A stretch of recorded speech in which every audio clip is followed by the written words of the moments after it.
ಈಶ್ವರಃ ಪರಮಃ ಕೃಷ್ಣ ಸಚ್ಚಿದಾನಂದ ವಿಗ್ರಹ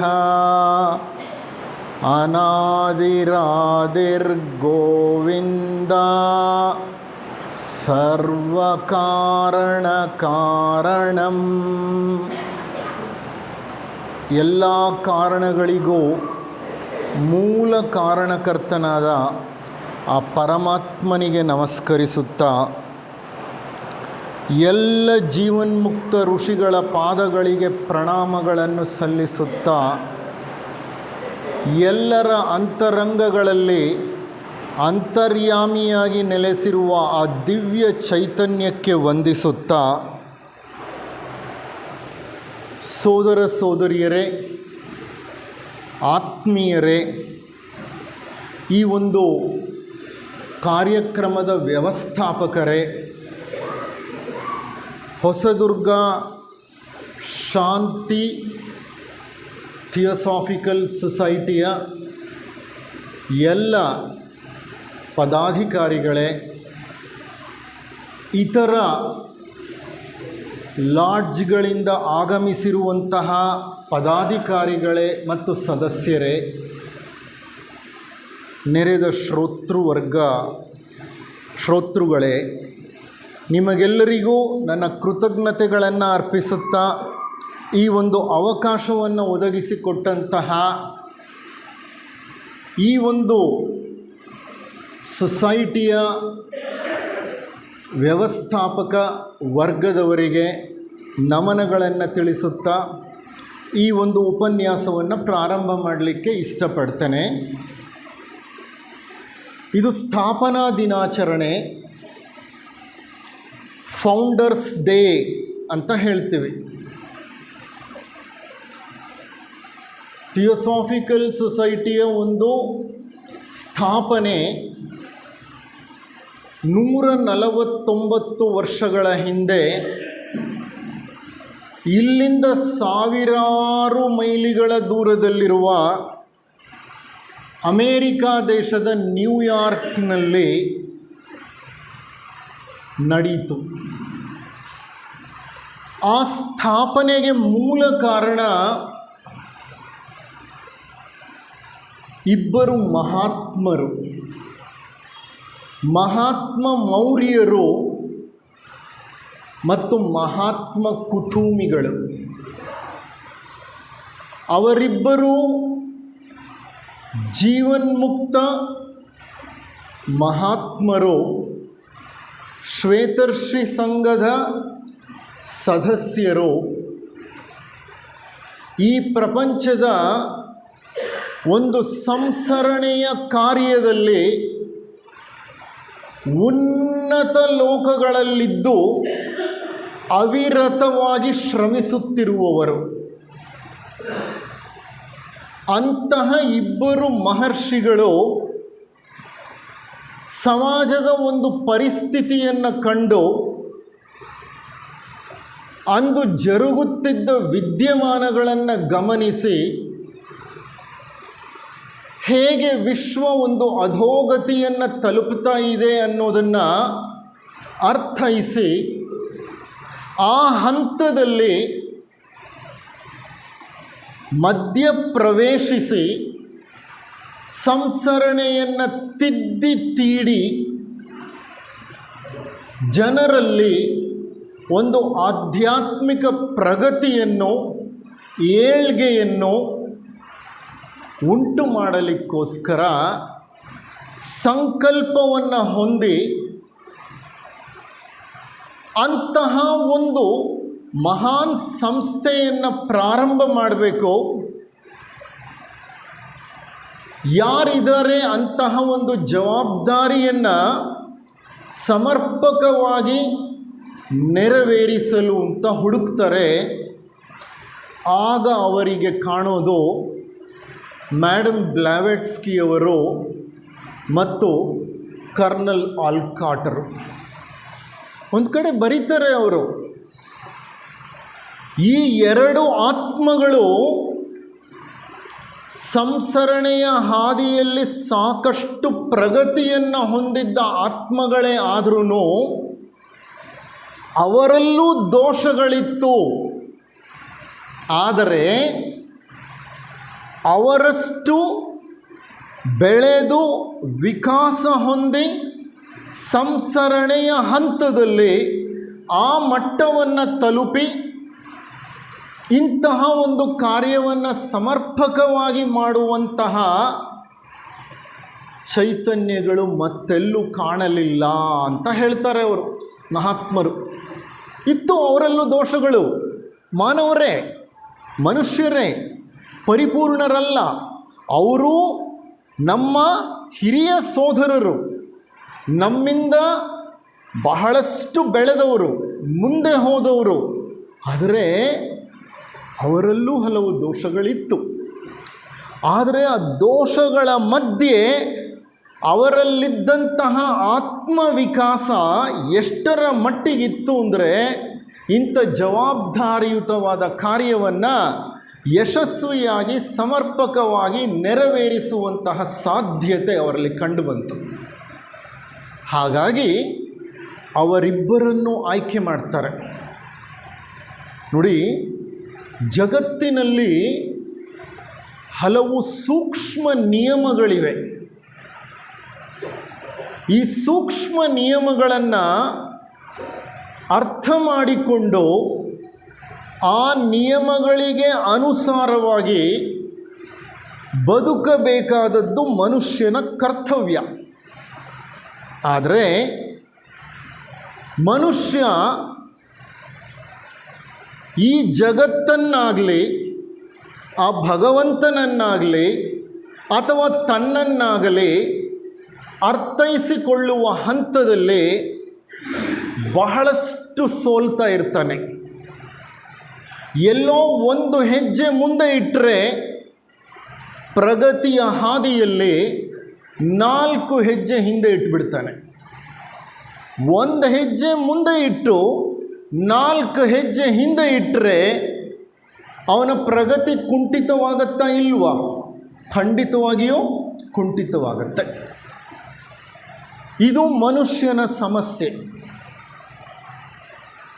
ಯಾವಾಗ ಆಧ್ಯಾತ್ಮಿಕ ಅಧಃಪತನ ನಡೆದಿದೆಯೋ ಆಗ ಮಹಾತ್ಮರು ಮಧ್ಯಪ್ರವೇಶಿಸಿ ಆ ಅಧ್ಯಾತ್ಮ ಪ್ರಗತಿಯನ್ನು ಮುಂದುವರೆಸಲಿಕ್ಕೋಸ್ಕರ ತಮ್ಮದೇ ಆದಂತಹ ಶೈಲಿಯಲ್ಲಿ ಕೆಲವು ಕೆಲಸಗಳನ್ನು, ಮಹಾನ್ ಕಾರ್ಯಗಳನ್ನು ಮಾಡ್ತಾ ಇರ್ತಾರೆ. ಅಂತಹ ಒಂದು ಮಹಾ ಕಾರ್ಯವೇ ಥಿಯೋಸಾಫಿಕಲ್ ಸೊಸೈಟಿಯ ಸ್ಥಾಪನೆ. 1875 ಇಸವಿ ವಿಜ್ಞಾನ ಈ ಮಟ್ಟದ ಬೆಳವಣಿಗೆಯನ್ನು ಕಂಡಿರಲಿಲ್ಲ. ಆದರೆ ಖಂಡಿತವಾಗಿಯೂ ವಿಜ್ಞಾನದ ಪರಿಚಯ ಜಗತ್ತಿಗಾಗಿತ್ತು. ಮಹಾನ್ ವಿಜ್ಞಾನಿಗಳು ಹುಟ್ಟಿ ಶ್ರೇಷ್ಠವಾದ ಆವಿಷ್ಕಾರಗಳನ್ನು ಮಾಡಿದ್ರು.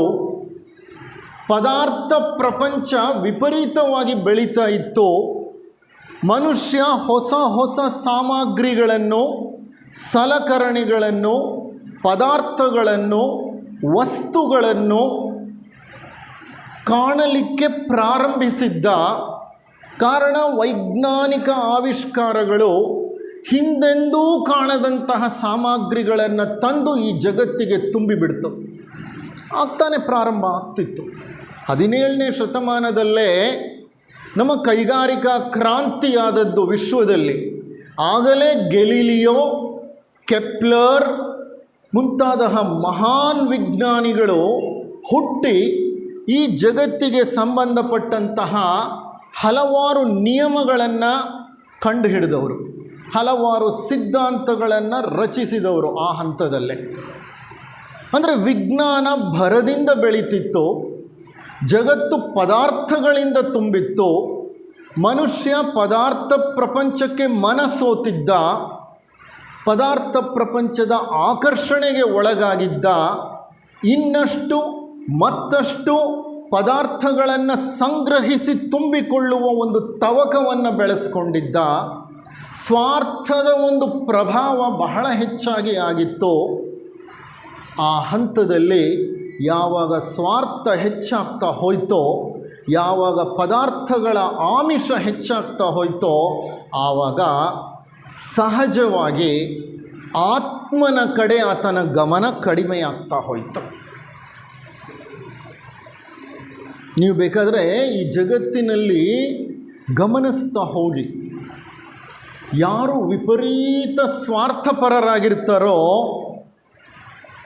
ಅವರು ಆಧ್ಯಾತ್ಮದಲ್ಲಿ ಹಿಂದುಳಿದಿರ್ತಾರೆ. ಅಧ್ಯಾತ್ಮಕ್ಕೂ ಸ್ವಾರ್ಥಕ್ಕೂ ಒಂದು ವಿರೋಧವಿದೆ. ಎಲ್ಲಿ ಸ್ವಾರ್ಥವಿದೆಯೋ ಅಲ್ಲಿ ಅಧ್ಯಾತ್ಮ ಬೆಳೀಲಿಕ್ಕೆ ಸಾಧ್ಯವಿಲ್ಲ. ಮನುಷ್ಯನಿಗೂ ಆ ಭಗವಂತನಿಗೂ ನಡುವೆ ಇರುವಂತಹ ಒಂದು ತೆರೆ ಯಾವುದು ಅಂದರೆ ಅದು ಅಹಂ ಅನ್ನೋ ತೆರೆ. ಆ ಅಹಂ ಅನ್ನೋದು ಸ್ವಾರ್ಥದ ಚಿಹ್ನೆ. ಎಲ್ಲಿ ಅಹಂ ಇದೆಯೋ ಅಲ್ಲಿ ಸ್ವಾರ್ಥವಿದೆ. ಅದು ಭಗವಂತನಿಗೂ ಮನುಷ್ಯನಿಗೂ ಮಧ್ಯೆ ಇರುವಂತಹ ಒಂದು ತೆರೆ.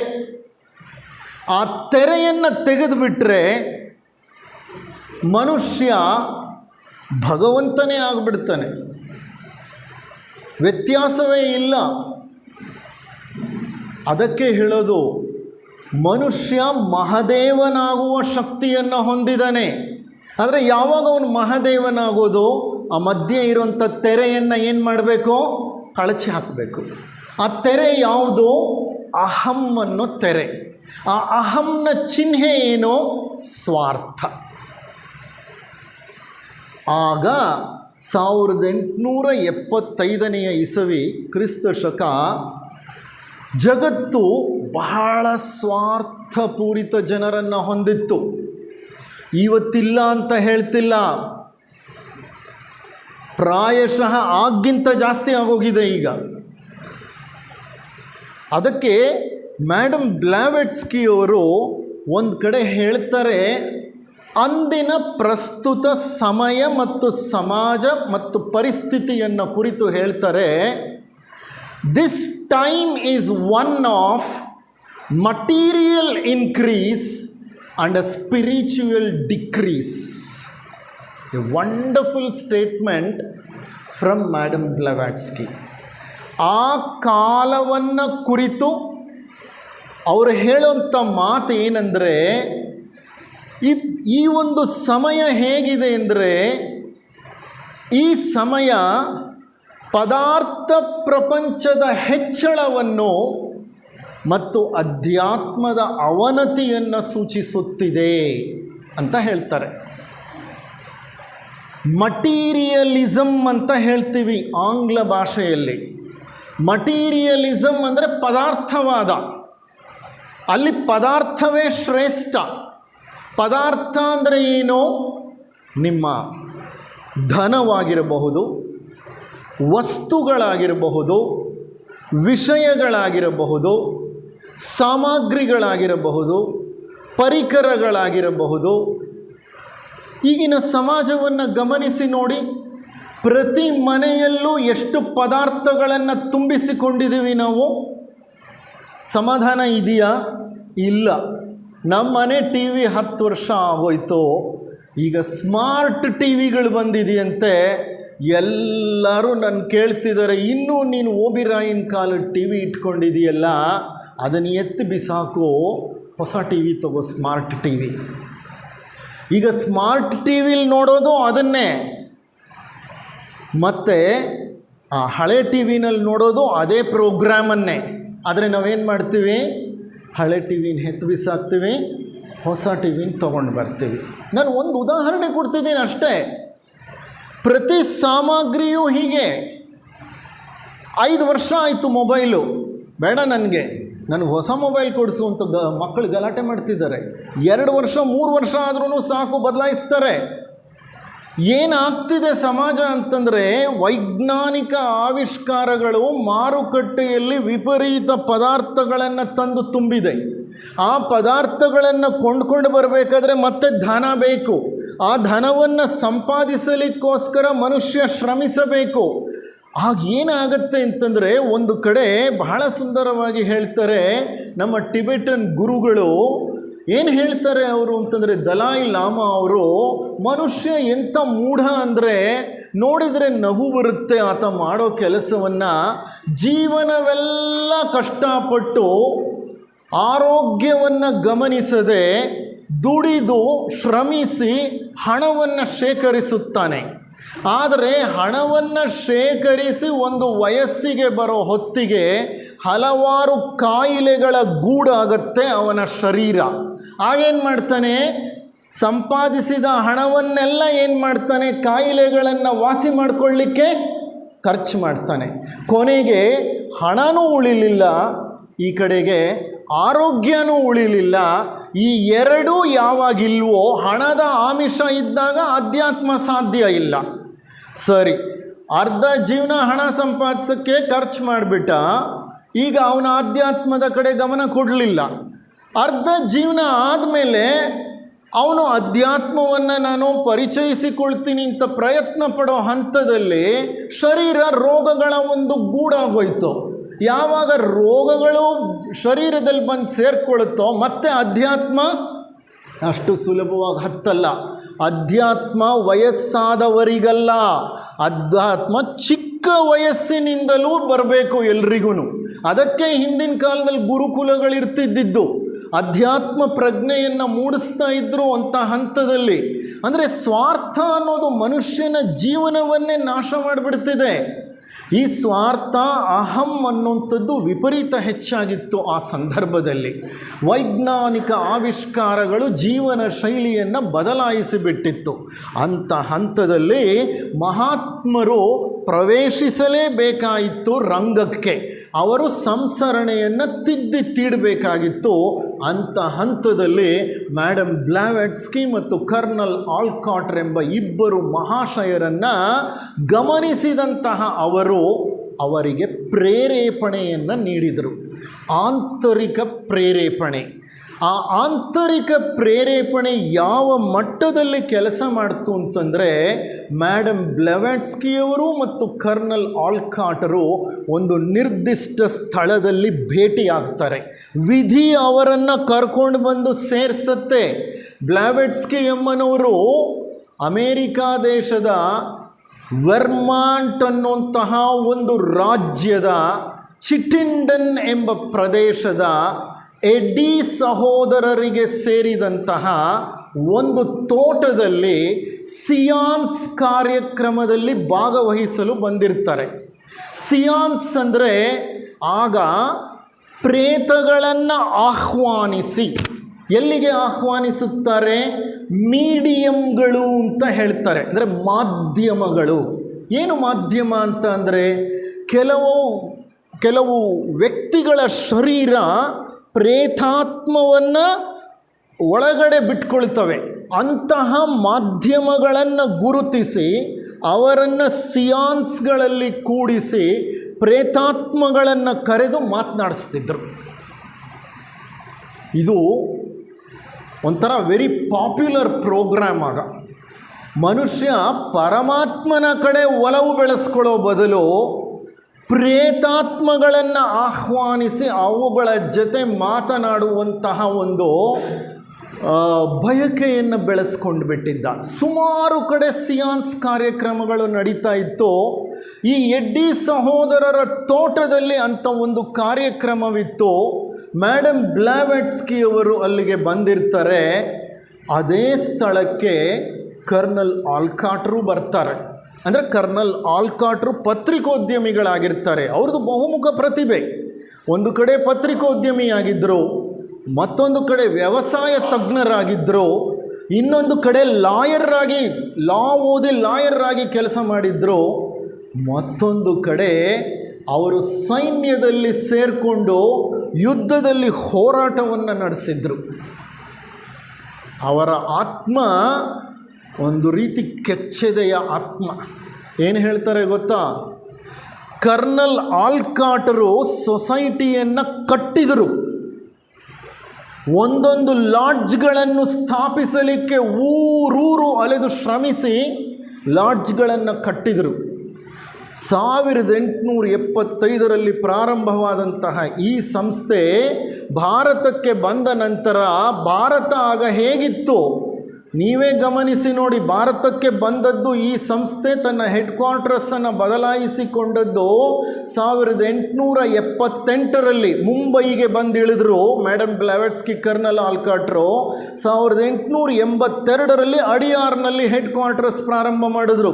82ರಲ್ಲಿ 7 ವರ್ಷ ಆದಮೇಲೆ 82ರಲ್ಲೇ ಇಟ್ಕೊಳ್ಳಿ. ಭಾರತ ಹೇಗಿತ್ತು? ಇನ್ನು ಸ್ವಾತಂತ್ರ್ಯ ಕೂಡ ಬಂದಿರಲಿಲ್ಲ. ದಾರಿದ್ರ್ಯ ವಿಪರೀತ ಹೆಚ್ಚಾಗಿತ್ತು. ನಮ್ಮಲ್ಲಿ ಕಮ್ಯೂಟೇಷನ್, ಟ್ರಾನ್ಸ್ಪೋರ್ಟೇಷನ್ ಇವೆಲ್ಲ ಏನೂ ಇರಲಿಲ್ಲ. ಬಸ್ಗಳು ಗೊತ್ತಿರಲಿಲ್ಲ, ರೈಲುಗಳು ಆಗ ತಾನೇ ಪ್ರಾರಂಭವಾಗಿದ್ದವು. ಇಂಥ ಹಂತದಲ್ಲಿ ಕರ್ನಲ್ ಆಲ್ಕಾಟ್ರು ಎತ್ತಿನ ಗಾಡಿಯಲ್ಲಿ ಕುಳಿತುಕೊಂಡು ದಿನಗಳ ಗಟ್ಟಲೆ, ವಾರಗಳ ಗಟ್ಟಲೆ ಪ್ರಯಾಣ ಮಾಡಿ ಊರೂರು ಅಲೆದು ಲಾಡ್ಜ್ಗಳನ್ನು ಪ್ರಾರಂಭ ಮಾಡಿದ್ದಾರೆ. ಬಳ್ಳಾರಿಯ ಲಾಡ್ಜ್ ಇದೆಯಲ್ಲ, ಅದನ್ನು ಪ್ರಾರಂಭ ಮಾಡಿದವರು ಆಲ್ಕಾಟ್ರೆ. ಅಂತಹ ನಮ್ಮ ಸೊಸೈಟಿಗೆ ಬೇಕಾದಂತಹ ಬೆಳೆದ ಆತ್ಮಗಳನ್ನು ಗುರುತಿಸಿ ಬಳ್ಳಾರಿಗೆ ಚಕ್ಕಡಿಯಲ್ಲಿ ಕುಳಿತು, ಅಂದರೆ ಎತ್ತಿನ ಗಾಡಿಯಲ್ಲಿ ಕುಳಿತು ಲಾಟೀನನ್ನು ಇಟ್ಕೊಂಡು, ಸೀಮೆ ಎಣ್ಣೆ ಲಾಟೀನನ್ನು ಅಲ್ಲಿಗೆ ಹೋಗಿ, ಎಲ್ಲಿಂದ? ಮದ್ರಾಸ್ನ ಅಡಿಯಾರಿಂದ ಬಳ್ಳಾರಿಗೆ ಬಂದು ಲಾಡ್ಜ್ನ ಪ್ರಾರಂಭ ಮಾಡ್ತಾರೆ.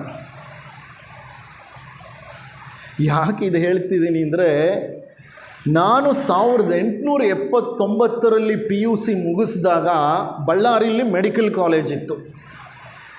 ಆ ಮೆಡಿಕಲ್ ಕಾಲೇಜ್ನಲ್ಲಿ ಸೀಟ್ ಸಿಕ್ಕಿದ್ರೆ ತಂದೆ ತಾಯಿಗಳು ಕಳಿಸ್ತಿರ್ಲಿಲ್ಲ ಮಕ್ಕಳನ್ನ. ಯಾಕೆ ಗೊತ್ತಾ?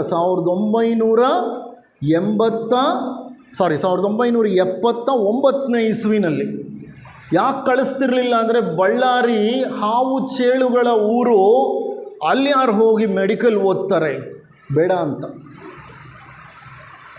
1979ರಲ್ಲೇ ಜನ ಹೀಗಿದ್ದರು ಅಂದರೆ, ನಮ್ಮ ಜನ ಎಲ್ಲೋ ಹುಟ್ಟಿ ಬೆಳೆದಂತಹ ಕರ್ನಲ್ ಆಲ್ಕಾಟ್ರು ಅಮೇರಿಕಾಯಿಂದ ಭಾರತಕ್ಕೆ ಬಂದು ಇಲ್ಲಿ ಅಂತಹ ಕುಗ್ರಾಮಗಳನ್ನು ತಲುಪಿ ಲಾಡ್ಜ್ಗಳನ್ನು ಪ್ರಾರಂಭ ಮಾಡ್ತಾರೆ ಅಂದರೆ, ಅವರಿಗೆ ಇನ್ನೆಂತಹ ದೃಢ ಸಂಕಲ್ಪ ಇತ್ತು, ಇನ್ನೆಂತಹ ಕೆಚ್ಚೆದೆಯ ಒಂದು ಬಲ ಅವರಲ್ಲಿ ಇತ್ತು, ಸಾಧಿಸಬೇಕು ಅನ್ನುವಂತಹ ಒಂದು ಛಲ ಇತ್ತು. ಅದರ ಹಿಂದೆ ಮಹಾತ್ಮರ ಒಂದು ಪ್ರೇರಣೆ ಇತ್ತು. ಈ ಒಂದು ಥಿಯೋಸಾಫಿಕಲ್ ಸೊಸೈಟಿಯನ್ನು ಕಟ್ಟಲಿಕ್ಕೋಸ್ಕರ ಆಲ್ಕಾಟ್ರು ತಮ್ಮ ಜೀವವನ್ನೇ ತೆಗೆದುಬಿಟ್ರು.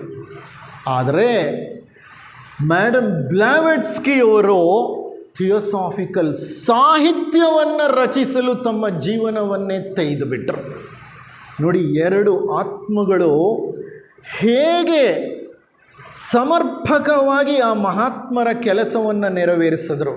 ಒಬ್ಬರು ಸೊಸೈಟಿಯನ್ನು ರಚನಾತ್ಮಕವಾಗಿ ಕಟ್ಟಿದರೆ, ಆಡಳಿತಾತ್ಮಕವಾಗಿ ಕಟ್ಟಿದರೆ, ಮತ್ತೊಬ್ಬರು ಥಿಯಾಸಫಿಯ ಸಾಹಿತ್ಯವನ್ನು ರಚಿಸಿ ಆ ಸಾಹಿತ್ಯವನ್ನು ಜನರಿಗೆ ತಲುಪಿಸಿದರು. ಇಂಥ 2 ಆತ್ಮಗಳು, ಇಂಥ 2 ಶ್ರೇಷ್ಠ ವ್ಯಕ್ತಿಗಳು ಆ ಎಡ್ಡಿ ಸೋದರರ ಮನೆಯಲ್ಲಿ ನಡೆದಂಥ ಸಿಯಾನ್ಸ್ ಕಾರ್ಯಕ್ರಮದಲ್ಲಿ ಭೇಟಿಯಾಗ್ತಾರೆ. ಇಬ್ಬರು ಮೊಟ್ಟ ಮೊದಲನೆಯ ಭೇಟಿಯಲ್ಲೇ ಕರ್ನಲ್ ಆಲ್ಕಾಟ್ರು ಬಹಳ ಆಕರ್ಷಿತರಾಗಿಬಿಡ್ತಾರೆ ಮೇಡಮ್ ಬ್ಲಾವೆಟ್ಸ್ಕಿಯವರ ಮಾತುಗಳಿಂದ. ಬ್ಲಾವೆಟ್ಸ್ಕಿಯವರು ಆ ಸಿಯಾನ್ಸ್ ಕಾರ್ಯಕ್ರಮದಲ್ಲಿ ನಡೀತಿರುವ ಪ್ರೇತಾತ್ಮಗಳ ಆಹ್ವಾನವನ್ನು ಧಿಕ್ಕರಿಸಿ ಹೇಳ್ತಾರೆ, ಇವೆಲ್ಲ ಕೆಳಮಟ್ಟದ ಸಿದ್ಧಿಗಳು. ಈ ಕೆಳಮಟ್ಟದ ಸಿದ್ಧಿಗಳಿಂದ ಮನುಷ್ಯ ಆಕರ್ಷಿತನಾಗಬಾರ್ದು, ಮನುಷ್ಯ ಇಲ್ಲಿಂದ ಮುಂದೆ ಬೆಳೆಯಬೇಕು. ಇಂಥ ಅತೀಂದ್ರಿಯ ವಿದ್ಯಮಾನಗಳನ್ನು ನಾನು ಬೇಕಾದರೂ ಪ್ರದರ್ಶಿಸುತ್ತೇನೆ ಅಂತ ಹಲವಾರು ಅತೀಂದ್ರಿಯ ವಿದ್ಯಮಾನಗಳನ್ನು ಅವರು ಪ್ರದರ್ಶಿಸ್ತಾರೆ. ಜನರೆಲ್ಲ ಅವರಿಂದ ಆಕರ್ಷಿತರಾಗಿಬಿಡ್ತಾರೆ. ಅವರಿಗೆ ಅತೀಂದ್ರಿಯ ಶಕ್ತಿ ಬಾಲ್ಯದಿಂದಲೂ ಇತ್ತು. ನಮ್ಮ ಕಣ್ಣಿಗೆ ಕಾಣದೇ ಇರುವಂಥ ಸೂಕ್ಷ್ಮ ವಿಷಯ ವಸ್ತುಗಳೆಲ್ಲ ಅವರಿಗೆ ಕಾಣ್ತಾ ಇತ್ತು. ಅಂದರೆ ಅಂಥ ಒಂದು ಮೂರನೆಯ ಕಣ್ಣು ಬೆಳೆದಿತ್ತು. ಯಾರಲ್ಲಿ ಮೂರನೇ ಕಣ್ಣು ಬೆಳೆದಿರುತ್ತೆ, ಅತೀಂದ್ರಿಯ ಶಕ್ತಿ ಯಾರಲ್ಲಿ ಬೆಳೆದಿರುತ್ತೆ ಅಂದರೆ, ಯಾರು ಅಧ್ಯಾತ್ಮದಲ್ಲಿ ತಮ್ಮ ಪ್ರಜ್ಞೆಯನ್ನು ವಿಕಾಸ ಮಾಡ್ಕೊಂಡು ಸ್ವಲ್ಪ ಬೆಳೆದಿರ್ತಾರೋ ಅವ್ರಿಗಂಥ ಸಿದ್ಧಿಗಳನ್ನು ಭಗವಂತ ನೀಡ್ತಾ ಹೋಗ್ತಾನೆ. ಆದರೆ ಆ ಸಿದ್ಧಿಗಳನ್ನು ಮನುಷ್ಯ ಏನು ಮಾಡಬೇಕು? ಸಮರ್ಪಕವಾಗಿ ಬಳಸ್ಕೋಬೇಕು. ಅವುಗಳಿಂದ ಆದಷ್ಟು ಜಾಗರೂಕರಾಗಿರಬೇಕು. ಇಲ್ಲ ಅಂತಂದರೆ ವಾಮ ಮಾರ್ಗದಲ್ಲಿ ಹೊರಟೋಗ್ತಾರೆ. ಅವುಗಳನ್ನು ಎಷ್ಟು ಹೇಗೆ ಬಳಸ್ಕೋಬೇಕೋ ಹಾಗೆ ಬಳಸ್ಕೊಂಡು ವ್ಯಕ್ತಿ ಅವುಗಳನ್ನು ನಗಣ್ಯವೆಂದು ಪರಿಗಣಿಸಿ ಮುಂದುವರಿಬೇಕು. ಇಲ್ಲದೆ ಹೋದರೆ ಮನುಷ್ಯ ಅಲ್ಲೇ ಸಿಲುಕಿ ದಕ್ಷಿಣ ಪಥದಲ್ಲಿ ಮುಂದುವರೆದು ಬಿಡ್ತಾನೆ. ಆತ ಅಧ್ಯಾತ್ಮ ಪಥದಲ್ಲಿ ಮುಂದುವರಿಯೋದಿಲ್ಲ, ಅದು ಆತನ ಅಧ್ಯಾತ್ಮದ ಅವನತಿಯಾಗಿಬಿಡುತ್ತೆ. ಅದಕ್ಕೆ ಮೇಡಮ್ ಬ್ಲವಾಟ್ಸ್ಕಿ ಅವರು ಜನರನ್ನು ಎಚ್ಚರಿಸ್ತಾ ಹೋದರು. ಅದೇ ಹಂತದಲ್ಲಿ ನೋಡಿ, ಇಂಥ ವಿದ್ಯಮಾನಗಳಿಂದ ಆಕರ್ಷಿತರಾಗಬೇಡಿ, ನಾನು ಕೂಡ ಪ್ರದರ್ಶನ ಮಾಡಬಲ್ಲೆ, ಆದರೆ ಅದರಿಂದ ಆಕರ್ಷಿತರಾಗಬಾರ್ದು ಅಂತ ಹೇಳಿದರು. ಯಾವಾಗ ಅವರ ಈ ಮಾತುಗಳನ್ನು ಅಲ್ಕಾಟ್ರು ಕೇಳಿಸಿಕೊಂಡ್ರೋ ಅವರಿಂದ ಪ್ರಭಾವಿತರಾದರು. ಅವರಲ್ಲಿ ಅವರ ಪ್ರಜ್ಞೆಯಲ್ಲಿ ಒಂದು ತೀವ್ರ ಬದಲಾವಣೆ ಉಂಟಾಯಿತು. ಅವರಿಬ್ಬರ ನಡುವೆ ಒಂದು ಗೆಳೆತನ ಬೆಳೀತು. ಆಧ್ಯಾತ್ಮಿಕ ಚರ್ಚೆಗಳು ನಡೀತಿತ್ತು ಅವರ ನಡುವೆ. ಒಂದು ಹಂತದಲ್ಲಿ ಒಂದು ಉನ್ನತ ಅಧ್ಯಾತ್ಮ ಸಂಸ್ಥೆಯನ್ನು ನಾವು ಪ್ರಾರಂಭ ಮಾಡಬೇಕು ಅನ್ನೋ ಸಂಕಲ್ಪ ಉಂಟಾಯಿತು. ಅವರ ಜೊತೆ WQ ಜಡ್ಜ್ ಅಂತ ಮತ್ತೊಬ್ಬ ಮಹಾನ್ ವ್ಯಕ್ತಿ ಸೇರಿಕೊಂಡ್ರು. ಮೇಡಮ್ ಬ್ಲಾವೆಟ್ಸ್ಕಿಯವರು, ಕರ್ನಲ್ ಆಲ್ಕಾಟರು, WQ ಜಡ್ಜ್ ಸಹ ಹಲವಾರು ಸುಂದರವಾದ ಅಧ್ಯಾತ್ಮ ಗ್ರಂಥಗಳನ್ನು ಬರೆದಿದ್ದಾರೆ. ದ ಓಷನ್ ಆಫ್ ಥಿಯಾಸಫಿ ಅನ್ನುವಂಥ ಒಂದು ಸುಂದರ ಪುಸ್ತಕವನ್ನು ನಾನು ಅವ್ರು ಬರೆದ ಪುಸ್ತಕವನ್ನು ಓದಿದ್ದೇನೆ. ಖಂಡಿತವಾಗಿಯೂ ಬೆಳೆದಂತಹ ಒಂದು ಆತ್ಮವೇ ಅದು. ಆ ಮೂವರ ಜೊತೆ ಇತರ 16 ವ್ಯಕ್ತಿಗಳು ಸೇರಿ ಥಿಯೋಸಾಫಿಕಲ್ ಸೊಸೈಟಿಯನ್ನು 1875 ಇಸವಿ ನವೆಂಬರ್ 17 ನ್ಯೂಯಾರ್ಕ್ ನಗರದಲ್ಲಿ ಪ್ರಾರಂಭ ಮಾಡಿದರು. ಇಂತಹ ಸಂಸ್ಥೆಗಳು ಸುಮ್ಮನೆ ಹುಟ್ಟಲ್ಲ, ಅವುಗಳ ಹಿಂದೆ ಮಹಾಧ್ಯೇಯವಿರುತ್ತೆ. ರಾಮಕೃಷ್ಣ ಮಿಷನ್ ಸುಮ್ಮನೆ ಹುಟ್ಟಿಲ್ಲ. ರಾಮಕೃಷ್ಣ ಪರಮಹಂಸರಿಂದ ಪ್ರಭಾವಿತರಾದಂತಹ ಅವರ ಶಿಷ್ಯರು ಸ್ವಾಮಿ ವಿವೇಕಾನಂದರು ಮತ್ತು ಇನ್ನಿತರ ಮೊದಲನೆಯ ಲೆವೆಲ್ ಅಥವಾ ಮೊದಲನೆಯ ಹಂತದ ಶಿಷ್ಯರು ರಾಮಕೃಷ್ಣ ಮಿಷನ್ನನ್ನು ಪ್ರಾರಂಭ ಮಾಡಿದರು. ಅದರ ಹಿಂದೆ ಒಂದು ಮಹಾಧ್ಯೇಯವಿದೆ. ರಾಜಾರಾಮ್ ಮೋಹನ್ ರಾಯರು ಬ್ರಹ್ಮಜ್ಞಾನ ಸಮಾಜವನ್ನು ಪ್ರಾರಂಭ ಮಾಡಿದರು. ಸಮಾಜದಲ್ಲಿ ಮೂಢನಂಬಿಕೆಗಳನ್ನು ತೊಲಗಿಸಬೇಕು ಅಂತ. ಅವರಿಗೆ ಬಾಲ್ಯದಲ್ಲೇ ಮೂಢನಂಬಿಕೆಗಳನ್ನು ತೊಲಗಿಸಬೇಕು ಅನ್ನುವಂತಹ ಒಂದು ಮಹಾನ್ ಸಂಕಲ್ಪ ಬಂದುಬಿಡುತ್ತೆ. ಕಾರಣ, ಅವರ ಅತ್ತಿಗೆ, ಅವರ ಅಣ್ಣ ತೀರಿ ಹೋಗ್ತಾರೆ. ಅತ್ತಿಗೆ ಬಾಲಕಿ, ಇನ್ನು ಆ ಕಾಲದಲ್ಲಿ ಬಾಲ್ಯ ವಿವಾಹಗಳು ನಡೆದು ಬಿಡ್ತಿತ್ತು. ಚಿಕ್ಕಂದಿನಲ್ಲೇ ಮದುವೆ ಆಗೋಗಿತ್ತು ಇವರ ಅಣ್ಣನಿಗೆ. ಆ ಹುಡುಗಿ ಇನ್ನು ಬಾಲಕಿ, ಈತ ಇನ್ನು ಹುಡುಗ. ಈತ ಮರಣವನ್ನು ಹೊಂದುತ್ತಾನೆ. ಈತನ ಶವವನ್ನು ತಂದು ಕಟ್ಟಿಗೆಗಳನ್ನು ಪೇರಿಸಿ ಅದರ ಮೇಲೆ ಇಡ್ತಾರೆ. ಅದರ ಮೇಲೆ ಬೆಂಕಿಯನ್ನು ಇಡೋ ಹೊತ್ತಿಗೆ ಆ ಪುಟ್ಟ ಬಾಲಕಿ, ಅದಕ್ಕೆ ಮದುವೆ ಅಂದರೆ ಏನು ಅಂತ ಗೊತ್ತಿಲ್ಲ, ಪತಿ ಯಾರು ಅಂತ ಸರಿಯಾಗಿ ಗೊತ್ತಿಲ್ಲ, ಪತಿ ಅಂದರೆ ಏನಂತ ಗೊತ್ತಿಲ್ಲ, ಸಂಸಾರ ಅಂದರೆ ಏನಂತ ಗೊತ್ತಿಲ್ಲ, ಸುಮ್ಮನೆ ನಿಂತ್ಕೊಂಡಿರೋ ಆ ಬಾಲಕಿಯನ್ನು ಎತ್ಕೊಂಡು ಹೋಗಿ ಆ ಮರಗಳನ್ನು ಪೇರಿಸಿ ಬೆಂಕಿ ಇಡಲಿಕ್ಕೆ ಮೊದಲು ಆ ಗಂಡನ ಶವದ ಮೇಲೆ ಕೂಡಿಸಿ ಬೆಂಕಿ ಹತ್ತಿಸ್ಬಿಡ್ತಾರೆ. ಆ ಮಗು ಜೋರಾಗಿ ಕಿರಿಚಿ ಕೂಗ್ತಾ ಇದೆ, ಅದಕ್ಕೇನೂ ಗೊತ್ತಿಲ್ಲ. ಆದರೆ ಅದು ಚಿತೆಯಿಂದ ಹೊರಗೆ ಬರೋಕ್ಕಾಗಲ್ಲ, ಸಜೀವ ಭಸ್ಮವಾಗಿಬಿಡುತ್ತೆ. ಇದನ್ನು ಕಂಡಂಥ ರಾಜಾರಾಮ್ ಮೋಹನ್ ರಾಯರು ತಕ್ಷಣ ಸಂಕಲ್ಪ ಮಾಡ್ತಾರೆ, ನಾ ಬೆಳೆದ ನಂತರ ಇಂತಹ ಒಂದು ಮೂಢ ಪದ್ಧತಿಯಿಂದ, ಕಂದಾಚಾರದಿಂದ, ಮೂಢನಂಬಿಕೆಯಿಂದ ನನ್ನ ಸಮಾಜವನ್ನು ಹೊರತರಬೇಕು. ಸತಿ ಸಹಗಮನ ಪದ್ಧತಿ ಎಷ್ಟು ಕ್ರೌರ್ಯದಿಂದ ಕೂಡಿರೋದು. ಭಗವಂತ ಕೊಟ್ಟಂತಹ ಜೀವವನ್ನು ಸಜೀವವಾಗಿ ಯಾರಾದರೂ ಸುಡ್ತಾರಾ ಅಂತ ಅವರು ಆ ದಿನ ಮಾಡಿದ ಸಂಕಲ್ಪವೇ ಬ್ರಹ್ಮಜ್ಞಾನ ಸಮಾಜ ಪ್ರಾರಂಭ ಆಗಲಿಕ್ಕೆ ಕಾರಣವಾಯಿತು. ನಾನು ಯಾಕೆ ಹೇಳ್ತಿದ್ದೀನಿ ಅಂದರೆ, ಇಂತಹ ದೊಡ್ಡ ದೊಡ್ಡ ಸಂಘಗಳಾಗಲಿ, ಸಂಸ್ಥೆಗಳಾಗಲಿ, ಸಮಾಜದಲ್ಲಿ ಸಾಕಷ್ಟು ಪರಿವರ್ತನೆಗಳನ್ನು ಉಂಟು ಮಾಡುವ ಸಾಮರ್ಥ್ಯವನ್ನು ಪಡೆದಂತಹ ಈ ಸಂಸ್ಥೆಗಳು ಸುಮ್ಮನೆ ಪ್ರಾರಂಭ ಆಗೋದಿಲ್ಲ. ಅದರ ಹಿಂದೆ ಬಲಯುತವಾದ ಪ್ರೇರಣೆ ಇರುತ್ತೆ, ಶ್ರೇಷ್ಠ ಸಂಕಲ್ಪವಿರುತ್ತೆ. ನಮ್ಮ ಥಿಯೋಸಾಫಿಕಲ್ ಸೊಸೈಟಿಯು ಪ್ರಾರಂಭವಾದಾಗಲೂ ಇಂಥ ಹಲವು ಸಂಕಲ್ಪಗಳಿತ್ತು. ಸೊಸೈಟಿ ಪ್ರಾರಂಭವಾದಾಗ ಇಲ್ಲಿ ಮೇಲೆ ಬರೆದಿದ್ದಾರೆ ನೋಡಿ 3 ಉದ್ದೇಶಗಳು. ಈ 3 ಉದ್ದೇಶಗಳು ಇಷ್ಟು ಸಮರ್ಪಕವಾಗಿ ಇನ್ನೂ ತಿಳಿದು ಬಂದಿರಲಿಲ್ಲ. ಖಂಡಿತವಾಗಿಯೂ ಜಗತ್ತಿನಲ್ಲಿ ಒಂದು ಆಧ್ಯಾತ್ಮಿಕ ಪ್ರಗತಿಯನ್ನು ಉಂಟು ಮಾಡಬೇಕು, ಪದಾರ್ಥ ಪ್ರಪಂಚದಿಂದ ಜನರನ್ನು ವಿಮುಖಗೊಳಿಸಬೇಕು, ಅಧ್ಯಾತ್ಮದ ಕಡೆಗೆ ಕರ್ಕೊಂಡು ಹೋಗಬೇಕು ಅನ್ನೋ ಉದ್ದೇಶ ಇತ್ತು. ಸಾರ್ವತ್ರಿಕ ಸೋದರತ್ವದ ಒಂದು ಅಂಕುರವನ್ನು ಏರ್ಪಡಿಸಬೇಕು ಅನ್ನುವಂತಹ ಮಹದುದ್ದೇಶ ಇತ್ತು. ಆದರೆ ಸೊಸೈಟಿಯ ಪ್ರಾರಂಭದ ನಂತರ ಹಲವಾರು ಮೀಟಿಂಗ್ಗಳು, ಚರ್ಚೆಗಳು ನಡೀತು. ಕೊನೆಗೆ ಹಲವು ವರ್ಷಗಳ ನಂತರ ಈ 3 ಉದ್ದೇಶಗಳನ್ನು ರಚಿಸಿದರು ನಮ್ಮ ಸ್ಥಾಪಕ ದ್ವಯರು. ಮೊದಲನೆಯ ಉದ್ದೇಶ ಏನು? ದೇಶ, ಜಾತಿ, ಕುಲ, ಮತ, ಲಿಂಗ, ವರ್ಣಗಳ ಭೇದಗಳನ್ನು ಎಣಿಸದೆ ಮಾನವರ ಸಾರ್ವತ್ರಿಕ ಸೋದರತ್ವದ ಒಂದು ಅಂಕುರವನ್ನು ಏರ್ಪಡಿಸುವುದು. ಇದು ಮಹಾನ್ ಉದ್ದೇಶ. The first and the foremost object of theosophical society. The first. ಯಾಕೆ ಇದು ಮೊದಲನೆಯದು ಅಂತ ಅಂದರೆ, ಕಾರಣ ಜಗತ್ತಿನಲ್ಲಿ ಅಧ್ಯಾತ್ಮದ ಅವನತಿಗೆ ಮೂಲ ಕಾರಣವೇ ನಮ್ಮಲ್ಲಿರುವಂತಹ ಪ್ರತ್ಯೇಕತೆ, ಸೆನ್ಸ್ ಆಫ್ ಸೆಪರೇಷನ್. ನಾನು ಬೇರೆ, ಇತರರು ಬೇರೆ. ನನ್ನ ಕುಟುಂಬ ಬೇರೆ, ಇತರರ ಕುಟುಂಬ ಬೇರೆ.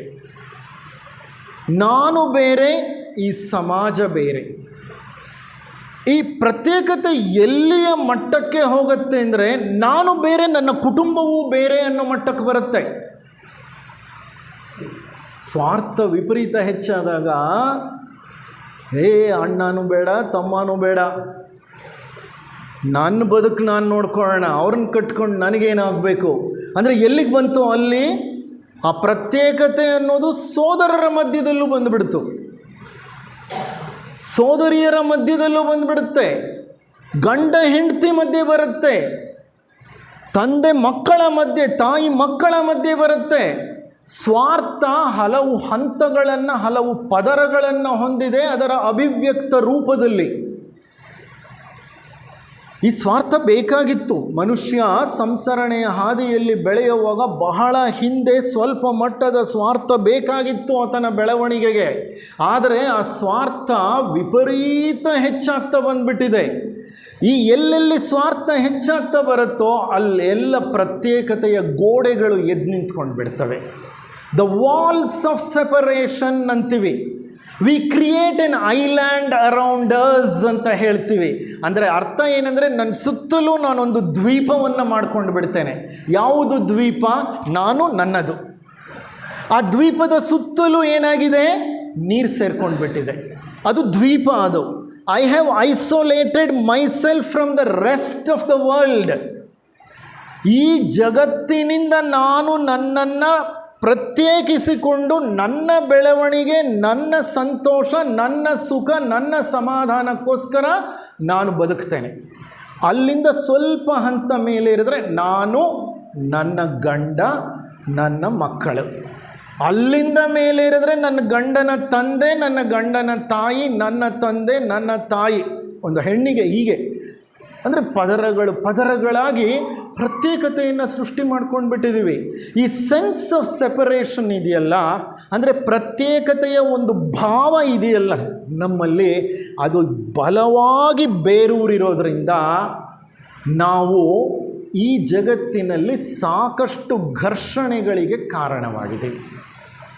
ಯಾವುದೇ ಘರ್ಷಣೆಯನ್ನು ತಗೊಂಡು ನೋಡಿ, ಈ ಜಗತ್ತನ್ನೇ ಸೂಕ್ಷ್ಮವಾಗಿ ಗಮನಿಸಿ. ದೇಶಗಳ ನಡುವೆ ಘರ್ಷಣೆ, ಭಾಷೆಗಳ ನಡುವೆ ಘರ್ಷಣೆ, ಕುಲಗಳ ಮಧ್ಯೆ ಘರ್ಷಣೆ, ಜಾತಿಗಳ ಮಧ್ಯೆ ಘರ್ಷಣೆ, ರಾಷ್ಟ್ರಗಳ ಮಧ್ಯೆ ಘರ್ಷಣೆ, ಸಂಸ್ಕೃತಿಗಳ ಮಧ್ಯೆ ಘರ್ಷಣೆ, ಸಮುದಾಯಗಳ ಮಧ್ಯೆ ಘರ್ಷಣೆ. ಈ ಘರ್ಷಣೆಗೆ ಮೂಲ ಕಾರಣ ಸೆನ್ಸ್ ಆಫ್ ಸೆಪರೇಷನ್.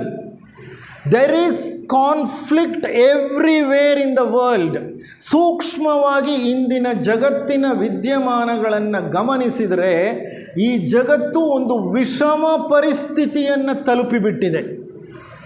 ಎಂತಹ ವಿಷಮ ಪರಿಸ್ಥಿತಿ ಅಂದರೆ, ರಾಷ್ಟ್ರಗಳ ನಡುವೆ ಹಲವಾರು ಯುದ್ಧಗಳು ನಡೀತಿದೆ, ಸಾಕಷ್ಟು ಭಿನ್ನಾಭಿಪ್ರಾಯಗಳು ಮೇಲೆದ್ದಿದೆ, ಬಹಳಷ್ಟು ಕಲಹಗಳಿವೆ, ವ್ಯಾಜ್ಯಗಳಿವೆ, ಜಗಳಗಳಿವೆ.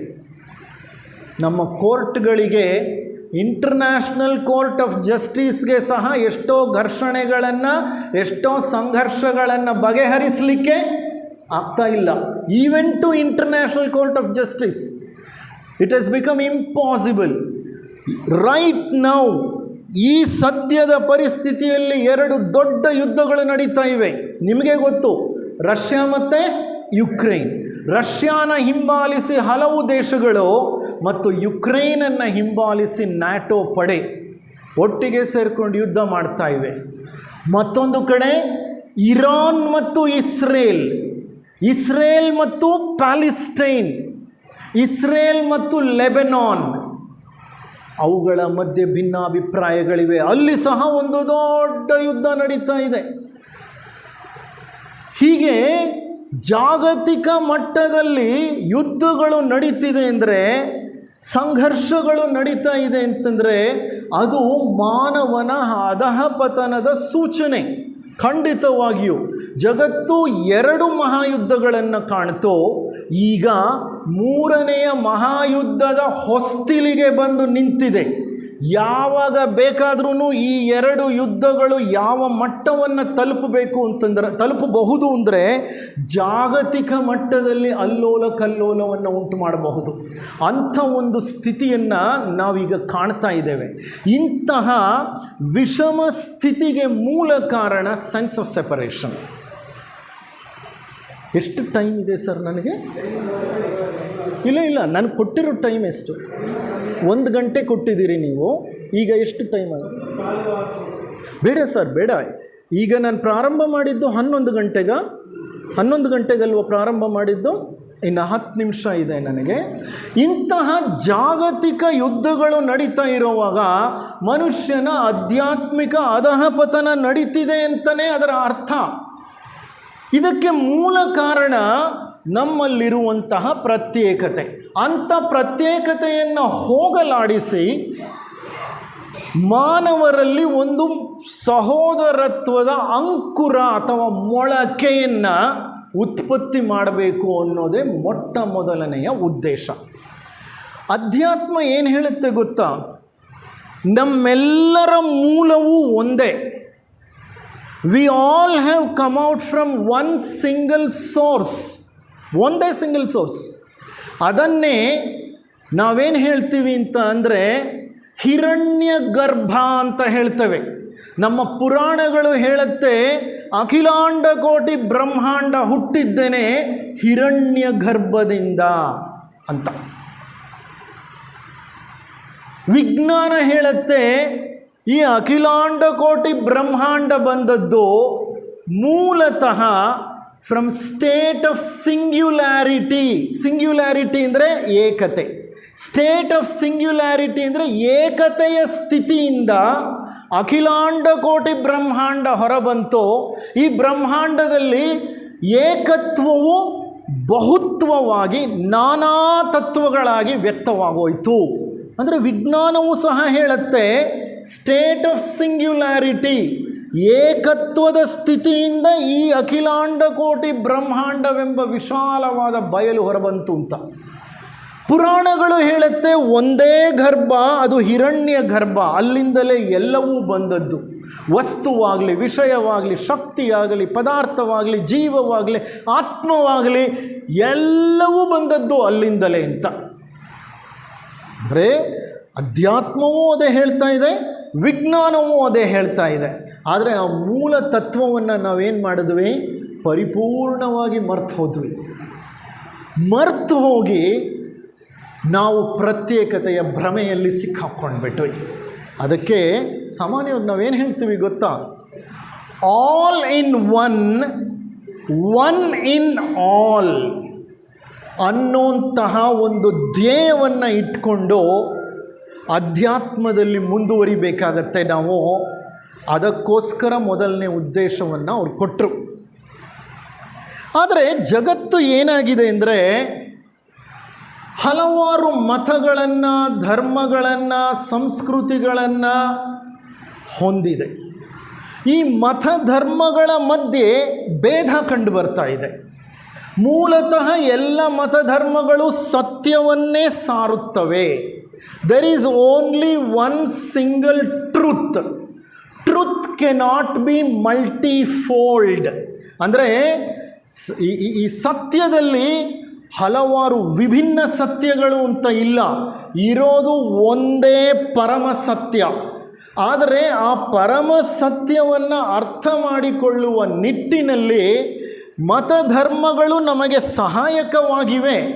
ಆದರೆ ಆ ಮತಧರ್ಮಗಳ ಬೋಧನೆಗಳನ್ನು ಕಾಲಕ್ಕೆ ತಕ್ಕ ಹಾಗೆ ತೀಡಿ ಆ ಮತಧರ್ಮಗಳ ಬೋಧನೆಗಳನ್ನು ವಿರೂಪಗೊಳಿಸಿ ಈಗ ಯಾವ ಹಂತವನ್ನು ತಲುಪಿದ್ದೀವಿ ನಾವು ಅಂದರೆ ಮತಗಳ ಮಧ್ಯೆ ದ್ವೇಷ ಮತ್ತು ಹಗೆತನ ಬೆಳೀತಾ ಇದೆ. ನೋಡಿ, ಧರ್ಮ ಅಂದರೆ ಅರ್ಥ ಏನು ಗೊತ್ತಾ? ಮತ ಅಂದರೆ ಅರ್ಥ ಏನು ಗೊತ್ತಾ? ಯಾವುದು ಜನರನ್ನು ಒಟ್ಟುಗೂಡಿಸುತ್ತದೆಯೋ ಅದು ಧರ್ಮ. Religion, re plus ligare is equal to religion. ಇದು ಒಂದು ಗ್ರೀಕ್ ಭಾಷೆಯ ಪದ. ರಿಲಿಜನ್ ಅಂದರೆ ಧರ್ಮ ಅಂತ, ರೀ ಅಂದರೆ ಮತ್ತೆ, ಲೈಗೇರ್ ಅಂದರೆ ಒಟ್ಟುಗೂಡಿಸು, ಸ್ಟಿಚ್ ಅಂತ. ಲೈಗೇಷನ್ ಅಂದರೆ ನಾವು ಸ್ಟಿಚ್ ಮಾಡೋದಕ್ಕೆ ಲೈಗೇಷನ್ ಅಂತ ಕರಿತೀವಿ. ಲೈಗೇರ್ ಅಂದರೆ ಮತ್ತೆ ಒಟ್ಟುಗೂಡಿಸುವುದೇ ಧರ್ಮ. ಆದರೆ ಈಗಿನ ಧರ್ಮಗಳೇನು ಮಾಡ್ತಾ ಇವೆ? ಜನರನ್ನು ವಿಭಜಿಸುತ್ತಾ ಇದೆ. ಯಾಕೆ ವಿಭಜಿಸ್ತಾ ಇದೆ ಅಂದರೆ ಈ ಧರ್ಮಗಳನ್ನು ಅರ್ಥ ಮಾಡಿಕೊಂಡವರು, ಧರ್ಮ ಬೋಧಕರು ಒಂದು ಉಚ್ಛ್ರಾಯ ಪ್ರಜ್ಞೆಯಲ್ಲಿ ಈ ಧರ್ಮಗಳನ್ನು ಸಾರಿದರು. ಆದರೆ ಅದನ್ನು ಬೋಧನೆಗಳನ್ನು ವಿರೂಪಗೊಳಿಸುತ್ತಾ ಮುಂದುವರಿದ ನಾವು ಈಗ ನಮ್ಮಲ್ಲೇ ಪ್ರತ್ಯೇಕತೆಯನ್ನು ಸೃಷ್ಟಿ ಮಾಡಿಕೊಂಡಿದ್ದೀವಿ. ಇದಕ್ಕೆ ಮೂಲ ಕಾರಣ ಧರ್ಮ ತಿಳಿದವ್ರಿಗೆ ವಿಜ್ಞಾನ ತಿಳಿದಿಲ್ಲ, ವಿಜ್ಞಾನ ತಿಳಿದಿರೋರಿಗೆ ತತ್ವಶಾಸ್ತ್ರ ತಿಳಿದಿಲ್ಲ. ಈ ಧರ್ಮ ಬೋಧಕರು ಒಂದು ರೀತಿ ಬೋಧನೆ ಮಾಡ್ತಾರೆ, ವಿಜ್ಞಾನ ಸತ್ಯವನ್ನು ತನ್ನದೇ ಆದ ಮತ್ತೊಂದು ವಿಧಾನದಲ್ಲಿ ಸಾರುತ್ತೆ, ತತ್ವಶಾಸ್ತ್ರ ತನ್ನದೇ ಆದ ಸಿದ್ಧಾಂತಗಳನ್ನು ಹೊಂದಿದೆ. ನೋಡಿ, ಧರ್ಮವಾಗಲಿ, ವಿಜ್ಞಾನವಾಗಲಿ, ತತ್ವಶಾಸ್ತ್ರವಾಗಲಿ, ಈ ಮೂರು ಸತ್ಯ ಸಂಶೋಧನೆಯನ್ನೇ ಪರಮ ಗುರಿಯನ್ನಾಗಿ ಹೊಂದಿರುವಂತಹ ಜ್ಞಾನ ಕ್ಷೇತ್ರಗಳು. ಮೂರು ಜ್ಞಾನ ಕ್ಷೇತ್ರಗಳು ಯಾವುದು? ಧರ್ಮ, ಎರಡನೇದು ವಿಜ್ಞಾನ, ಮೂರನೇದು ತತ್ವಶಾಸ್ತ್ರ. ಮೂರರ ಗುರಿನೂ ಪರಮ ಸತ್ಯವೇ. ಮೂರರ ಧ್ಯೇಯವು ಪರಮ ಸತ್ಯವನ್ನು ತಲುಪೋದೆ. ಆದರೆ ಮತ ಧರ್ಮ ಒಂದು ಹಾದಿಯನ್ನು ಹಿಡಿದ್ರೆ, ವಿಜ್ಞಾನ ಮತ್ತೊಂದು ಹಾದಿಯನ್ನು ಹಿಡಿದಿದೆ, ತತ್ವಶಾಸ್ತ್ರ ಮತ್ತೊಂದು ಮಾರ್ಗವನ್ನು ಸೂಚಿಸುತ್ತೆ. ಇಲ್ಲಿ ಸಮಗ್ರ ಜ್ಞಾನ ಯಾರಿಗೂ ಇಲ್ಲ. ಬಹಳ ಅಪರೂಪ. ಇದೆ ಅಂತ ಇಲ್ಲ ಅಂತ ಹೇಳಲ್ಲ, ಪರಿಪೂರ್ಣವಾಗಿ ಎಷ್ಟೋ ಜನ ಬೆಳೆದ ಜೀವಿಗಳಿದ್ದಾರೆ. ಅಂಥ ಬೆಳೆದ ಜೀವಿಗಳು ಯಾರು ಅಂದರೆ ಅವರು ಈ ಮೂರನ್ನು ಸಮರ್ಪಕವಾಗಿ, ಸಮಗ್ರವಾಗಿ, ತುಲನಾತ್ಮಕವಾಗಿ ಅಧ್ಯಯನ ಮಾಡಿದವರು. ನಾನೊಂದು ಉದಾಹರಣೆ ಕೊಡ್ತೇನೆ. ಪೀಟರ್ ರಸೆಲ್ ಅನ್ನುವಂತಹ ಒಬ್ಬ ಮಹಾವಿಜ್ಞಾನಿ, ಇತ್ತೀಚೆಗೆ ಆತ ಮರಣ ಹೊಂದಿದ್ದಾನೆ, ಇಲ್ಲ, ಅಮೇರಿಕಾ ದೇಶದ ವ್ಯಕ್ತಿ. ಆತ ಈಸ್ ಎ ನ್ಯೂಕ್ಲಿಯರ್ ಫಿಸಿಸಿಸ್ಟ್, ಅಂದರೆ ಅಣುಭೌತ ವಿಜ್ಞಾನಿ. ಅಣು ಕೇಂದ್ರದ ಒಳಗೆ ನುಗ್ಗಿ ಅಲ್ಲಿ ಏನು ನಡೀತಿದೆ ಅನ್ನೋದನ್ನು ತನ್ನದೇ ಆದಂತಹ ಸಮರ್ಪಕವಾದ ಈಕ್ವೇಷನ್ಗಳ ಮೂಲಕ ಪರಿಶೋಧನೆ ಮಾಡುವಂತಹ ವಿಜ್ಞಾನಿ ಆತ. ಅಣು ಅಂದರೆ ಏನು? ನಮ್ಮ ಶರೀರದಲ್ಲಿ ಪ್ರತಿ ವಸ್ತುವಿನಲ್ಲಿ, ಜೈವಿಕವಾಗಲಿ ನಿರ್ಜೀವವಾಗಲಿ, ಪ್ರತಿ ವಸ್ತುವಿನಲ್ಲಿರುವ ಸೂಕ್ಷ್ಮ ಕಣಗಳೇ ಅಣುಗಳು. ಈ ಅಣುಗಳು ಎಷ್ಟು ಸೂಕ್ಷ್ಮವಾದದ್ದು ಅಂತಂದರೆ, ನೀವು ಬಟ್ಟೆ ಹೊಲಿಯೋ ಸೂಜಿ ಇದೆಯಲ್ಲ, ಆ ಸೂಜಿ ತುದಿನಲ್ಲಿ 60,000ಕ್ಕಿಂತ ಹೆಚ್ಚು ಅಣುಗಳನ್ನು ಪ್ಯಾಕ್ ಮಾಡಬಹುದು. ಅಂದರೆ ಆ ಅಣುಗಳು ಎಷ್ಟು ಚಿಕ್ಕವು ಗಮನಿಸಿ ನೋಡಿ. ಅಂಥ ಅಣುಗಳಿಂದ ನಮ್ಮ ಶರೀರವಾಗಿದೆ. ಅಣುವೇ ಅಷ್ಟು ಚಿಕ್ಕದಾದರೆ ಆ ಅಣುವಿನ ಮಧ್ಯದಲ್ಲಿ ಅಣು ಕೇಂದ್ರ ಅಂತ ಇರುತ್ತೆ. ಅದು ಎಷ್ಟು ಚಿಕ್ಕದು ಗೊತ್ತಾ? ಒಂದು ಫುಟ್ಬಾಲ್ ಗ್ರೌಂಡ್ ಮಧ್ಯದಲ್ಲಿ ಸಾಸಿವೆ ಕಾಳಿಟ್ಟರೆ ಹೇಗಿರುತ್ತೋ, ಅಣುವಿನ ಒಳಗಡೆ ಅಣು ಕೇಂದ್ರವಿಟ್ಟರೆ ಅದು ಹಾಗೆ ಕಾಣುತ್ತೆ.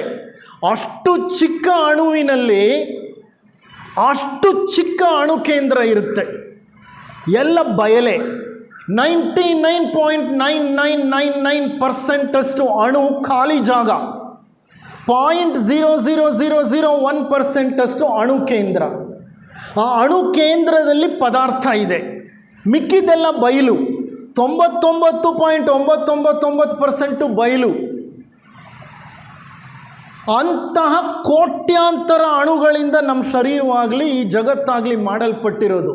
ಅಂಥ ಅಣು ಕೇಂದ್ರವನ್ನು ಪರಿಶೋಧಿಸುವ ಮಹಾನ್ ವಿಜ್ಞಾನಿ ಪೀಟರ್ ರಸೆಲ್.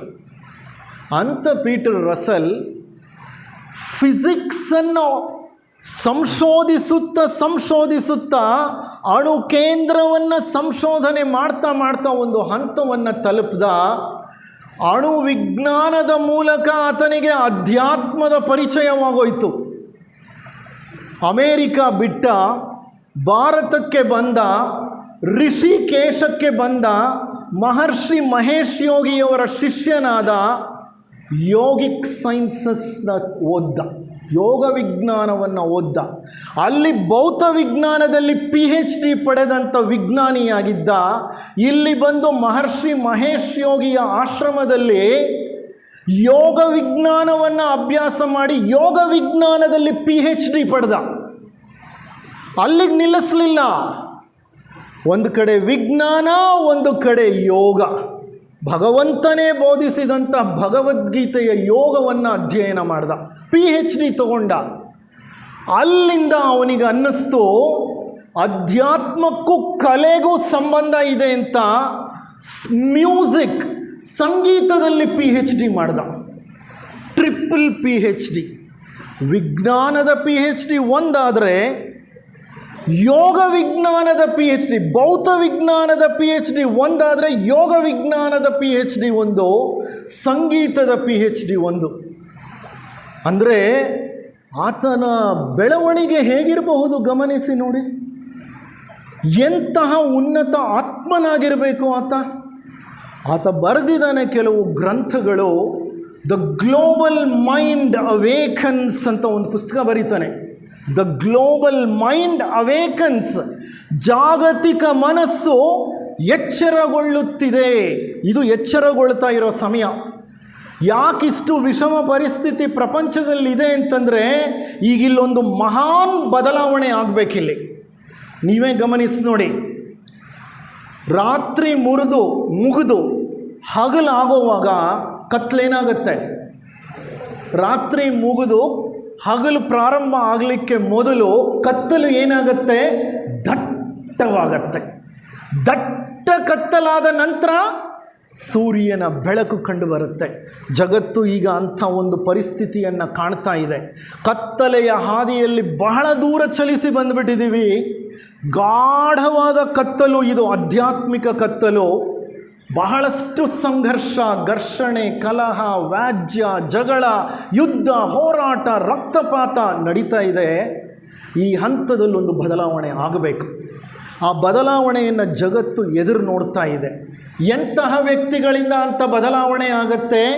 ಯಾರು ತುಲನಾತ್ಮಕವಾಗಿ ಮತ, ತತ್ವಶಾಸ್ತ್ರ, ವಿಜ್ಞಾನಗಳ ಅಧ್ಯಯನವನ್ನು ಮಾಡ್ತಾರೋ ಅಂಥವರೇ ಆ ಕಾರ್ಯವನ್ನು ಸಮರ್ಪಕವಾಗಿ ನಾಯಕತ್ವವನ್ನು ಹಿಡಿದು ನಡೆಸಲಿಕ್ಕೆ ಕಾರಣಕರ್ತರಾಗ್ತಾರೆ. ಅಂಥ ವ್ಯಕ್ತಿಗಳು ಬೇಕು ಜಗತ್ತಿಗೆ. ಈಗ ಮೂರನ್ನು ಕಲಿತವರು, ಆಗ ವಾದ ವಿವಾದಗಳಿರಲ್ಲ. ಕಾರಣ ಮೂರನ್ನು ತಿಳ್ಕೊಂಡಿರೋ ವ್ಯಕ್ತಿ ಆ ಮೂರು ಜ್ಞಾನಗಳು ಎಲ್ಲಿ ಸಂಧಿಸುತ್ತೆ ಅಂತ ಗೊತ್ತಾಗತ್ತೆ ಅವ್ರಿಗೆ.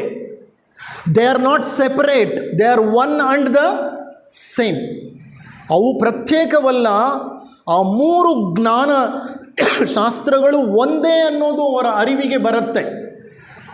ಕೃಷ್ಣ ಭಗವದ್ಗೀತೆಯಲ್ಲಿ ಹೇಳ್ತಾನೆ, ನಹಿ ಜ್ಞಾನೇನ ಸದೃಶಂ ಪವಿತ್ರಮಿಹ ವಿದ್ಯತೆ. ಅಪ್ಪ, ಜ್ಞಾನಕ್ಕಿಂತ ಶಕ್ತಿಶಾಲಿಯಾದ, ಮಿಗಿಲಾದ, ಪರಮವಾದ ಮತ್ತೊಂದು ಶಕ್ತಿ ಇಲ್ಲ. ನಹಿ ಜ್ಞಾನೇನ ಸದೃಶಂ. There is nothing which is more sublime than your knowledge. Knowledge is ultimate ಅಂತಾನೆ. ಅಂತಹ ಜ್ಞಾನವನ್ನು ನಾವು ಸಾರ್ಥಕಪಡಿಸಿಕೊಳ್ಳಬೇಕಾದ್ರೆ, ಸಮರ್ಪಕವಾಗಿ ಬಳಸಿಕೊಳ್ಳಬೇಕಾದ್ರೆ, ನಮ್ಮ ಆತ್ಮಗಳು ಬೆಳಿಬೇಕಾದ್ರೆ ಮೂರನ್ನು ನಾವೇನು ಮಾಡಬೇಕು? ತುಲನಾತ್ಮಕವಾಗಿ ಅಧ್ಯಯನ ಮಾಡಬೇಕು. ತುಲನಾತ್ಮಕವಾಗಿ ಅಧ್ಯಯನ ಮಾಡಿದಾಗ ಗೊತ್ತಾಗತ್ತೆ ಅದರ ಪರಿಸ್ಥಿತಿ ಏನು. ಎಲ್ಲಿ ವಿಜ್ಞಾನ ಅಧ್ಯಾತ್ಮವನ್ನು ಸಂಧಿಸುತ್ತೆ. Science is a highway to spirituality. ಪರಮ ವಿಜ್ಞಾನಿಗಳೆಲ್ಲ ಮಹಾನ್ ಅಧ್ಯಾತ್ಮ ಚಿಂತಕರಾಗಿದ್ದರು. ನ್ಯೂಟನ್ ಆಗಲಿ, ಐನ್ಸ್ಟೀನ್ ಆಗಲಿ, ಪ್ಲಾಟಿನಸ್ ಆಗಲಿ, ಪ್ಲೇಟೋ ಆಗಲಿ, ಗೆಲಿಲಿಯೋ ಆಗಲಿ, ಆರ್ಕಿಮಿಡಿಸ್ ಆಗಲಿ, ಅನಾಕ್ಸಿಮ್ಯಾಂಡರ್ ಆಗಲಿ, ಇವರೆಲ್ಲ ಎಂತಹ ಶ್ರೇಷ್ಠ ತತ್ವಶಾಸ್ತ್ರಜ್ಞರು, ವಿಜ್ಞಾನಿಗಳು. ಅವರೆಲ್ಲ ಅಧ್ಯಾತ್ಮ ಜೀವಿಗಳು. ಅವರ ಜೀವನದ ಹಂತದಲ್ಲಿ ಅವರಿಗೆ ಸತ್ಯದ ಪರಿಚಯವಾಗಿ ಅಧ್ಯಾತ್ಮ, ವಿಜ್ಞಾನ, ತತ್ವಶಾಸ್ತ್ರಗಳು ಬೇರೆ ಎಲ್ಲ ಅನ್ನೋದು ಅವರಿಗೆ ಮನದಟ್ಟಾಗಿತ್ತು ಅಂತವರಿಗೆ. ಅಂತಹ ಒಂದು ಪ್ರೇರೇಪಣೆಯನ್ನು ಕೊಡುತ್ತೆ ಎರಡನೆಯ ಉದ್ದೇಶ. ಮೂರನೆಯ ಉದ್ದೇಶ ಏನು ಅಂತ ಅಂದರೆ, ಈ ಪ್ರಪಂಚದಲ್ಲಿ ಕೆಲವು ಸುಪ್ತ ಅಥವಾ ಸೂಕ್ಷ್ಮ ನಿಯಮಗಳು ಕೆಲಸ ಮಾಡ್ತಾ ಇವೆ. ನಮ್ಮ ಕಣ್ಣಿಗೆ ಕಾಣಲ್ಲ, ಬಹಳ ಸೂಕ್ಷ್ಮ. ವಿಜ್ಞಾನಿಗಳು ಅದನ್ನು ಕಂಡುಹಿಡಿಯಲಿಕ್ಕೆ ಪ್ರಯತ್ನ ಪಡ್ತಾರೆ.